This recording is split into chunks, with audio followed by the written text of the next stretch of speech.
और अब खबर को विस्तार से जानते हैं और खबर दौसा से है। दौसा के गाजीपुर में एक भीषण सड़क हादसा हुआ। इस हादसे में एक युवक की दर्दनाक मौत हो गई। घटना का दिल दहला देने वाला सीसीटीवी फुटेज सामने आया है। दरअसल एक ट्रक हिंडौन से महुआ की तरफ जा रहा था। इसी दौरान गाजीपुर टोल प्लाजा से 100 मिनट पहले अवैध रूप से लगाए गए अस्थायी टोल नाके पर 3 युवक अलाप ताप रहे थे। इसी दौरान अस्थायी टोल नाके पर दोनों तरफ से 3 वाहन आ जाने से ट्रक चालक कंफ्यूज हो गया और वहां अलाप ताप रहे लोगों के ऊपर ट्रक चढ़ा दिया, जिससे एक युवक की मौके पर ही मौत हो गई। वहीं 2 अन्य लोगों को भी चोटें आई है। घटना के बाद आसपास के ग्रामीणों में आक्रोश व्याप्त हो गया है और शव को सड़क पर रखकर कई घंटों तक प्रदर्शन किया। चलिए और अधिक जानकारी के साथ हमारे साथ आशीष जुड़ चुके हैं। आशीष, ये दिल दहलाने वाली घटना सामने आई है, क्या अभी भी लोगों में आक्रोश है इस घटना के बाद? बिल्कुल, निश्चित रूप से लोगों में आक्रोश है और रात भर ये आक्रोश चला है। करीब 12 बजे ये हादसा हुआ था। उसके बाद से ही लोगों ने शव को सड़क पर रखकर प्रदर्शन किया था। हालांकि पुलिस की समझाइश काम में आई है और समझाइश के बाद अब शव को महुआ अस्पताल की मोर्चरी में रखवा दिया है। साथ ही ग्रामीणों का आरोप है कि जो गाजीपुर टोल प्लाजा है ये स्टेट हाईवे का टोल प्लाजा है, लेकिन इससे करीब 100 मीटर आगे एक अस्थायी टोल नाका लगाया जाता है जो जिसको अवैध बताया जा रहा है, जहां पर वाहनों से पैसे लिए जाते हैं। ऐसे में इस अस्थायी टोल प्लाजा पर यह हादसा हुआ है और इस जगह पर रात करीब 11:30 बजे 3 वाहन आ गए और जिसके चलते जो ट्रक चालक था वो कंफ्यूज हो गया। हालांकि जो एक एम्बुलेंस भी सीसीटीवी फुटेज में दिखाई दे रही है, जो एम्बुलेंस है वो रॉन्ग साइड आ रही थी, इसी वजह से ये पूरा हादसा हुआ है और इस हादसे में एक युवक की मौत हो गई है, वहीं 2 अन्य घायल हैं। जो घायल है उसकी स्थिति क्या है आशीष? बिल्कुल, जो घायल हैं उनके हल्की चोटें हैं। जो सीसीटीवी फुटेज में भी दिखाई दे रहा है कि जो 3 युवक थे, तीनों ने भागने का प्रयास किया है जैसे ही ट्रक उनके ऊपर आता हुआ दिखाई दिया, जिसमें एक युवक ट्रक के नीचे आ गया, बाकी 2 वहां से निकलने में कामयाब हो गए, जिसके चलते उनके हल्की चोटें हैं। उनकी कोई गंभीर स्थिति नहीं है। अस्पताल में उनको प्राथमिक उपचार दिया गया है, लेकिन एक जो व्यक्ति था जो अलाव ताप रहा था उसकी मौत हो गई है मौके पर ही। क्या आशीष, ट्रक चालक ट्रक लेकर फरार हो गया, क्या इसकी गिरफ्तारी को लेकर के पुलिस कोई रणनीति अपना रही है? बिल्कुल, घटना के बाद ट्रक चालक ने ट्रक को वहीं पर रोक दिया था। ऐसे में पुलिस ने ट्रक को जब्त कर लिया है और पूरे मामले की जांच की जा रही है। लेकिन जो एक एम्बुलेंस सीसीटीवी फुटेज में दिखाई दे रही है वो रॉन्ग साइड आ रही थी, इसी वजह से यह हादसा हुआ। हालांकि पुलिस अब पूरी मामले की जांच में जुटी हुई है। बहुत बहुत शुक्रिया आशीष तमाम जानकारी के लिए। तो ये दिल दहला देने वाले हादसा। और अगली बड़ी खबर जयपुर से है, जहां फर्स्ट ईयर महिला रेजिडेंट की मौत हो गई है। एसएमएस में ड्यूटी पर तैनात थी महिला रेजिडेंट, तबीयत बिगड़ने पर आईसीयू में भर्ती किया गया था। उन्हें देर रात इलाज के दौरान मौत हो गई।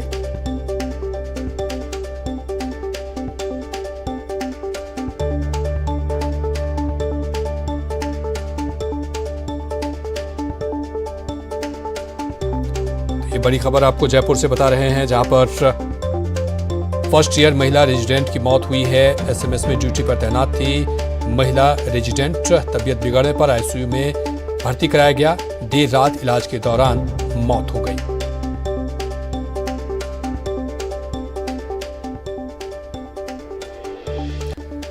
उधर जयपुर के रेनवाल में एटीएम लूट की वारदात का पर्दाफाश हो गया है। पुलिस ने इस लूट में शामिल 9 आरोपियों को गिरफ्तार कर लिया है। गिरोह के पास से पुलिस ने 9,72,500 रुपए की नकदी बरामद की है। इसके साथ ही बोलेरो, गैस कटर समेत लूट में इस्तेमाल किए गए दूसरे उपकरणों को भी पुलिस ने बरामद कर लिया है। महज 4 दिन के अंदर ही पुलिस ने एटीएम लूट कांड का पर्दाफाश कर दिया है। जयपुर ग्रामीण एसपी शंकर दत्त शर्मा ने इस लूट कांड को सुलझाने के लिए एक विशेष टीम का गठन किया था। टीम ने गहन जांच पड़ताल करते हुए पूरी वारदात का खुलासा करते हुए एटीएम तोड़ने वाली गैंग का पर्दाफाश किया और 9 लोगों को गिरफ्तार कर लिया है। फिलहाल इन सभी आरोपियों से पूछताछ जारी है। 9 लोगों को गिरफ्तार किया गया आज और सामान जो आप देख रहे हैं पूरा बरामद किया गया। 9,72,000 बरामद कर चुके हैं हम अभी तक और बाकी जो शेष है वो भी रिकवरी करेंगे। इन लोगों ने पहले भी कई बैंक एटीएम्स को काटा है, प्रयास किया है और भी कई वारदातें की है। अगली खबर कोटा से है, जहां चोरों का हौसला बुलंद है और आतंक चोरों का जारी है। बैंक के पास से चोरी हुई है बाइक, दिन दहाड़े चोर ने चुराई है बाइक। चोरी की वारदात हालांकि सीसीटीवी में कैद हो गई है। पुलिस अब चोरों की तलाश में जुट गई है। 2 दिन पहले हुई थी चोरी की वारदात। तो हौसले किस कदर बुलंद हैं कि आए दिन चोरों की वारदात को अंजाम देकर फरार हो जा रहे हैं। और 2 दिन पहले हुई बाइक चोरी की यह वारदात सीसीटीवी में कैद होगी। हालांकि पुलिस अब चोरों की तलाश में जुट गई है।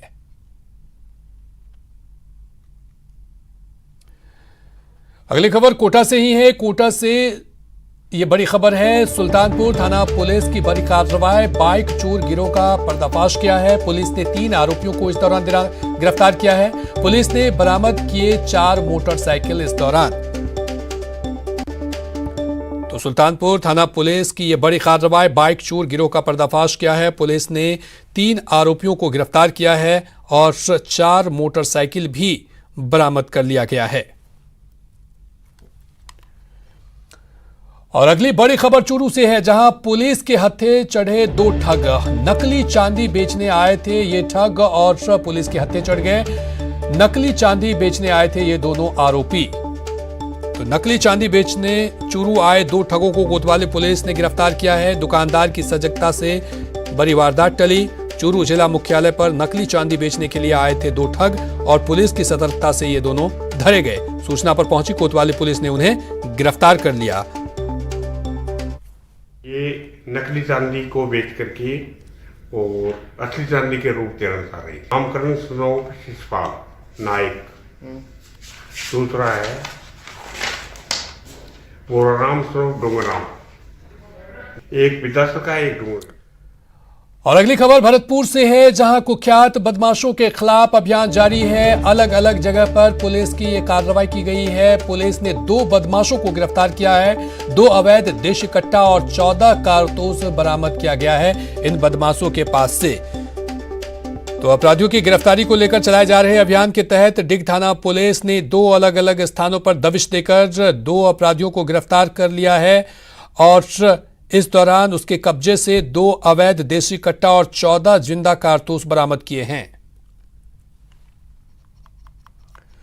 अगली बड़ी खबर कोटा से है, जहां युवक पर कुछ बदमाशों ने हमला कर दिया। सरिया और लाठियों से युवक पर हमला किया गया है। पुलिस अब मामले की जांच में जुट गई है।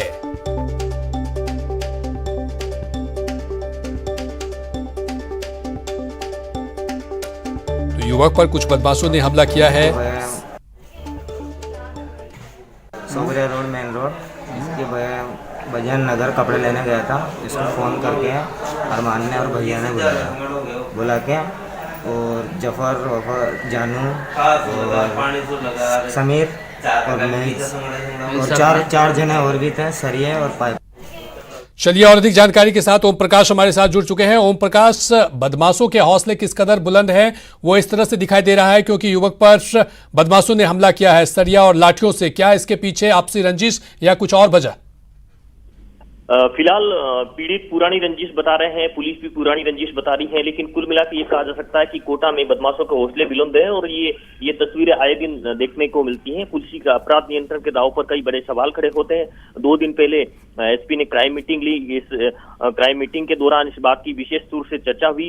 एसएचओ वो डीवाईएसपी सहित कई अधिकारियों को इस मामले में विशेष दिशा निर्देश दिए। चाकूबाजी सहित जानलेवा हमले के इस तरह की वारदात अक्सर कोटा में देखने को मिलते हैं। ये भी देर रात का ये रेलवे कॉलोनी थाना इलाके का मामला, जिसमें किशन एक घायल हुआ है। बदमाशों ने फोन करके उसको बुलाया और बुला के मौके पर उनको लाठियों और सरियों से जानलेवा हमला किया। उनके सिर सहित शरीर के कई हिस्सों में गंभीर चोट है। फिलहाल उनका इलाज जारी है और पुलिस बदमाशों के ठिकानों पर दबिश देकर उनको पकड़ने की प्रयास किया जा रहा है। फिलहाल रेलवे कॉलोनी थाना पुलिस पूरे मामले की जांच कर रही है। बहुत बहुत शुक्रिया ओम प्रकाश तमाम जानकारी के लिए। तो युवक पर कुछ बदमाशों ने हमला किया, सरिया और लाठियों से युवक पर हमला किया गया है। हालांकि पुलिस अब मामले की जांच में जुट गई है। और अगली खबर कोटा से है। कोटा में स्ट्रीट डॉग का आतंक लगातार जारी है। 9 साल के बच्चे पर स्ट्रीट डॉग का हमला हुआ है। हमले में बुरी तरह घायल हुआ है बच्चा। 9 साल के बच्चे को लगे हैं 13 टांके।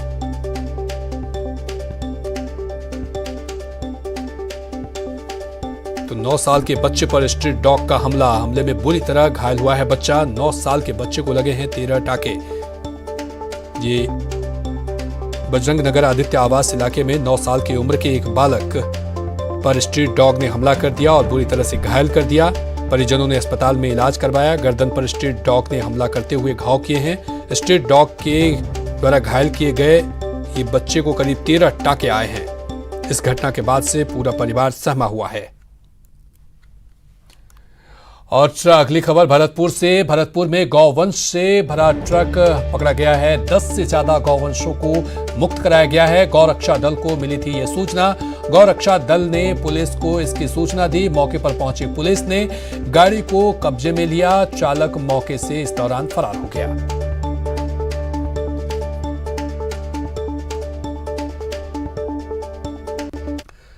अगली बड़ी खबर अजमेर से है, जहां अवैध डेयरियों पर कार्रवाई शुरू की गई है। निगम आज से शुरू की है कार्रवाई। अवैध डेयरी बूथों की शिकायत मिली थी, जिसके बाद यह कार्रवाई की जा रही है। अवैध रूप से चौराहों पर लगाई गई थी डेयरी और जिसके बाद यह कार्रवाई शुरू की। चलिए, दीपक हमारे साथ और अधिक जानकारी के साथ जुड़ चुके हैं। अवैध डेयरियों पर कार्रवाई शुरू की गई है। दीपक, क्या कुछ जानकारी इस बाबत आपके पास?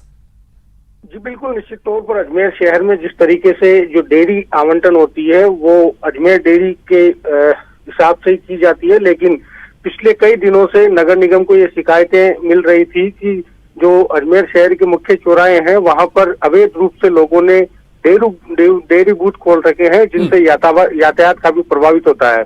आमजन व एडीए की जो शिकायत मिली थी उस पर नगर निगम आयुक्त गजेंद्र सिंह रणावता ने जानकारी दी है कि आज से उन जगहों को चिन्हित किया जाएगा जहां पर अवैध रूप से लोगों ने डेयरी बूथ लगा रखे हैं और उन्हें हटाने की कवायद शुरू की जाएगी। निश्चित तौर पर जिस तरीके से अवैध रूप से डेयरी बूथ लगे हुए हैं उससे अजमेर के यातायात को काफी प्रभावित किया जा रहा है और उसी को देखते हुए नगर निगम आज से यह कार्रवाई शुरू करेगा। बहुत बहुत शुक्रिया दीपक तमाम जानकारी के लिए। और अगली बड़ी खबर कोटा से, जहां दर्दनाक हादसा हुआ है। ट्रक और बेलूर में टक्कर हुई है। हादसे में 5 लोगों की मौत हुई है। रफ्तार भिड़ंत हुए हैं। बोलेरो सवार 5 लोग इस दौरान घायल की मौत हुई है। 4 अन्य लोग घायल हुए हैं और पेट्रोल पंप के पास ये दर्दनाक हादसा हुआ है। चलिए, ओम प्रकाश और अधिक जानकारी के साथ जुड़ चुके हैं। ओम प्रकाश, कैसे हुआ यह हादसा?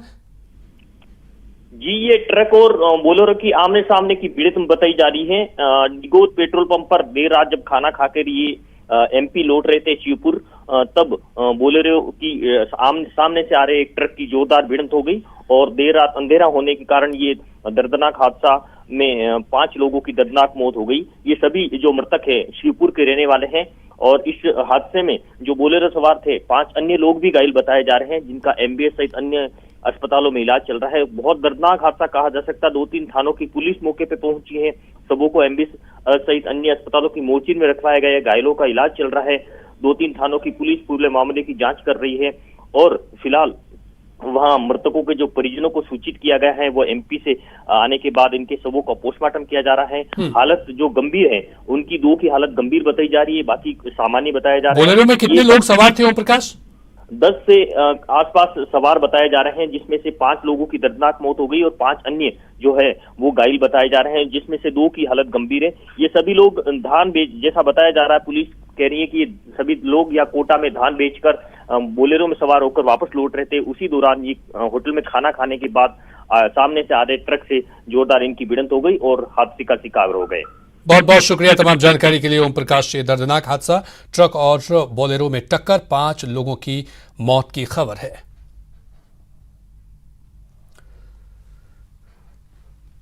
अगली बड़ी खबर दौसा से, जहां लाल सूट जयपुर बाईपास पर हादसा हुआ है। हादसे में तेजाब से भरा ट्रैक्टर पलट गया। हजारों लीटर तेजाब सड़क पर बहा है। हादसे में नहीं हुई कोई जानहानि की खबर। हादसे के बाद हालांकि वहां जाम लगा हुआ है। तो लाल सूट जयपुर बाईपास पर यह हादसा हुआ है। हादसे में तेजाब से भरा टैंकर पलटा है। हजारों लीटर तेजाब सड़क पर बहा है। हादसे में किसी के हताहत होने की कोई खबर नहीं है। हादसे के बाद वहां पर हालांकि जाम लगा हुआ है अभी भी।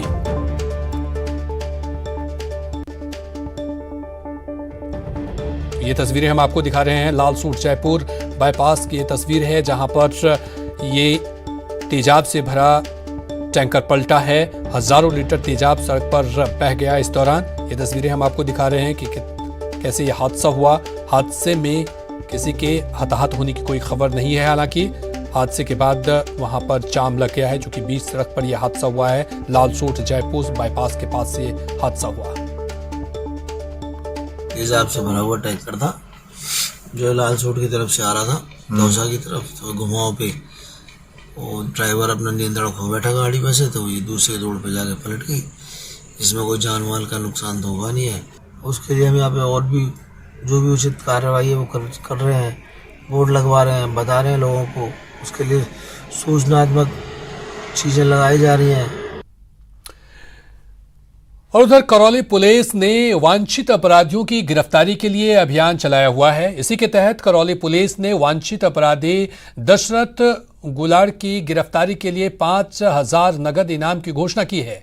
करौली पुलिस के मुताबिक जो भी दशरथ गुलाड़ा की गिरफ्तारी में मदद करेगा उसे इनाम के रूप में 5,000 रुपए दिए जाएंगे। अपराधी की गिरफ्तारी के लिए करौली एसपी सहित एएसपी और डीएसपी डोभा भीम के साथ थानाधिकारी नादौती को भी सूचित किया गया है और हर हाल में वांछित अपराधियों की गिरफ्तारी के लिए प्रयास किए जा रहे हैं।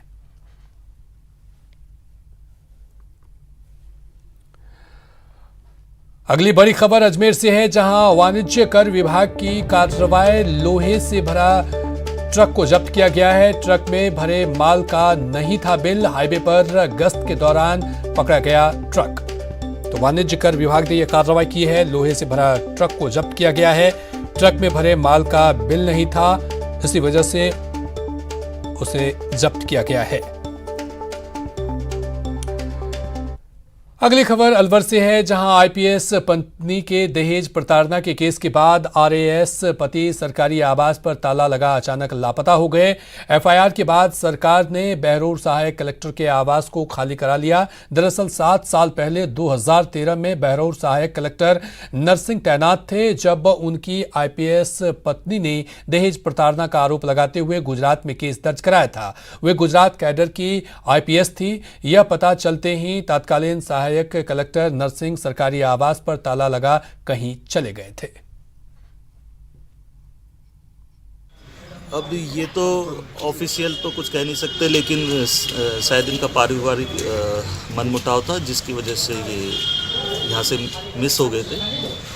ज़्यादा तो हम बता नहीं सकते। और रुकेंगे यहाँ पर एक छोटे से ब्रेक के लिए।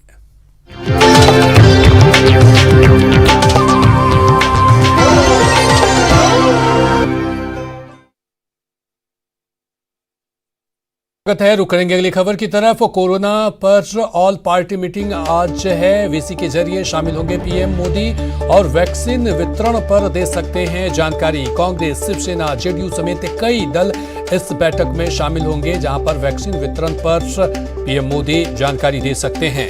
तो कोरोना पर ऑल पार्टी मीटिंग आज, और आज तमाम पार्टी के नेता वीसी के जरिए जुड़ेंगे पीएम मोदी। चलिए और अधिक जानकारी के साथ हमारे साथ अनूप गुप्ता जुड़ चुके हैं। अनूप, आज ये महत्वपूर्ण बैठक, तमाम दल के नेता आज बैठक करेंगे और वैक्सीन पर चर्चा हो सकती है, क्या कुछ जानकारी इस बाबत आपके पास?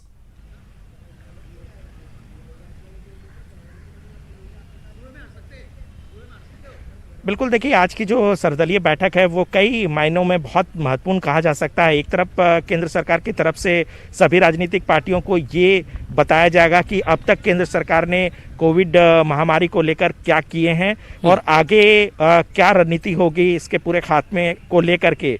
दूसरी तरफ जिसका जिक्र आप भी कर रहे थे कि वैक्सीन निर्माण को लेकर अभी देश में क्या प्रगति हुई है और आगे क्या एजेंडा है सरकार के सामने, इस पर चर्चा की जाएगी। क्योंकि पिछले दिनों जिस तरीके से प्रधानमंत्री नरेंद्र मोदी वैक्सीन निर्माता कंपनियों का दौरा कर चुके हैं, तो जाहिर सी बात है उनको एक स्थिति का तो पता जरूर चल गया है कि कोरोना वायरस वैक्सीन का निर्माण कब तक हो पाएगा।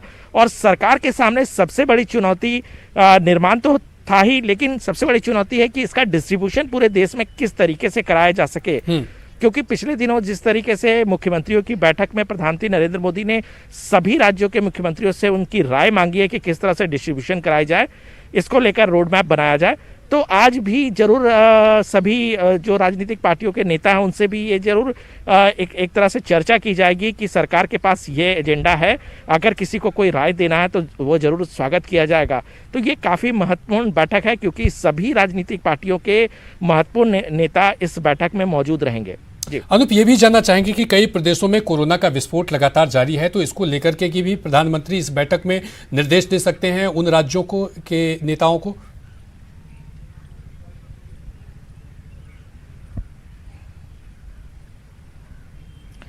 देखिए, पिछले दिनों जब मुख्यमंत्रियों की बैठक हुई थी तो उसमें 2 भागों में बैठक हुई थी। एक वे राज्य थे जहां पर कोरोना महामारी का प्रकोप बहुत ज्यादा है। उस बैठक में प्रधानमंत्री नरेंद्र मोदी ने उन राज्यों के मुख्यमंत्रियों से साफ संकेत दिए थे, साफ संदेश दिए थे कि आप अपने राज्य में ज़्यादा से ज़्यादा एहतियात बरतें क्योंकि अभी कोरोना महामारी खत्म नहीं हुआ है। और आपको याद होगा प्रधानमंत्री नरेंद्र मोदी ने कहा था कि बड़े तरीके से हमने निजात पा ली है, अब कुछ ही दिनों का वक्त है क्योंकि वैक्सीन का निर्माण होने वाला है। तो जाहिर सी बात है कि आज भी जब सभी राजनीतिक पार्टियों के बड़े नेताओं से बात करेंगे तो प्रधानमंत्री नरेंद्र मोदी जरूर अपील करेंगे कि उनका जहां पे भी प्रभाव है, चाहे वो उनके मुख्यमंत्री हों उस राज्य के या जिन राज्य में उनकी सरकारें हों, वहां जरूर एहतियात बरतने को कहें। दूसरी तरफ सभी राजनीतिक पार्टियों से सहयोग भी मांगा जाएगा क्योंकि समय समय पर हमने देखा कि कुछ राजनीतिक पार्टियों की तरफ से, या आपने देखा होगा राहुल गांधी भी ट्वीट करते रहते हैं और सरकार को घेरते रहते हैं वैक्सीन को लेकर।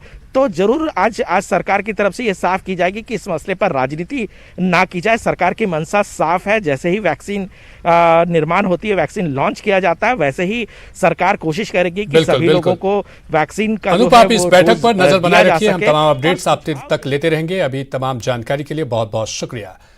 चलिए बढ़ेंगे अगली खबर की तरफ। उम्र छोटी काम बड़े, कहते हैं कि जीनियस की झलक उसके बचपन में ही मिल जाती है। वो किसी भी फील्ड में जीनियस बन सकता है, खेल में, पढ़ाई में, आर्ट में या किसी और ही क्षेत्र में। वो शायद आपके आसपास हो या फिर दूर, पर अगर आप जानते हैं किसी ऐसे इंडियन को जो यंग जीनियस हो और जिसे आना चाहिए दुनिया के सामने, तो आज ही रजिस्टर कीजिए news18.com/younggenius या बायजूज ऐप डाउनलोड करें और यंग जीनियस सेक्शन विजिट करें। बायजूज यंग जीनियस न्यूज 18 की एक पहल है। चलिए रुकेंगे यहां पर एक छोटे से ब्रेक के लिए और ब्रेक के उस पार कुछ और खबरें।